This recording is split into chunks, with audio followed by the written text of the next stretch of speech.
The Afghan commandos have been described as being among the best in the world. The compliment came from Anders Fogh Rasmussen, who's on his 5th visit to Afghanistan as NATO's Secretary-General. At a training camp in Kabul, he got to see commandos in action. Many questions have been raised recently about whether Afghans will be ready to secure their country come 2014 when foreign troops leave. NATO's boss remains confident things are on track. The Afghan security forces are more and more capable. They participate in all ISAF special operations. They have the lead in 40% of all our operations. So I'm quite optimistic that we can fulfill that roadmap. By November this year, the numbers of Afghan police and army should reach 352,000. There have been talks about reducing that number to 230,000 post-2014.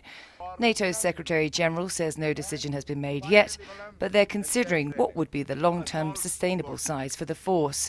Currently, the Afghan security forces cost around $6 billion a year, mostly paid by the Americans.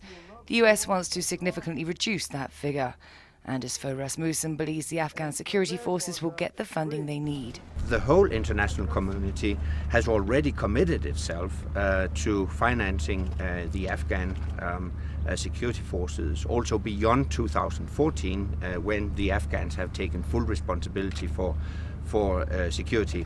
Of course, NATO allies and ISAF partners will take on their fair share of the total bill, because it's good to give defense of Afghanistan an Afghan face by handing over responsibility for security to the Afghans. And economically, it is indeed less expensive to finance Afghan security forces than to deploy international troops.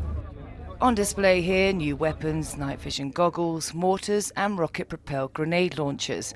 Not having enough kit is something Afghan security forces have complained about in the past. The issue's not worrying the Afghan Army's Chief of Staff, who's pretty optimistic about the future. You see, I am fully confident that the equipment will come to start with. This is a plan, and based on the plan, we will have all the equipments for the ANA and for the Special Forces. Secondly, we are trained and we are ready to take over. The transition of Tranche 1 and Tranche 2 is the witness to what I'm saying, and we are planning for the Tranche 3, and by 2014 I'm fully confident that we'll be taking over the responsibility and will be leading the responsibility in all the country, in all the provinces. While the size and the cost of the Afghan security forces is likely to be reduced, NATO's Secretary-General made clear to the commandos today, whatever the decision, NATO will make sure Afghans have the means capable to continue securing their country.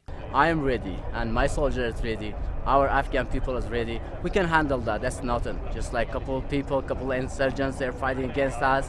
They're using civilian uniform. They're hiding behind the civilians. Commandos the best, and they can handle that. We can find them and kill them where they are. Mel Preen in Afghanistan for the NATO channel.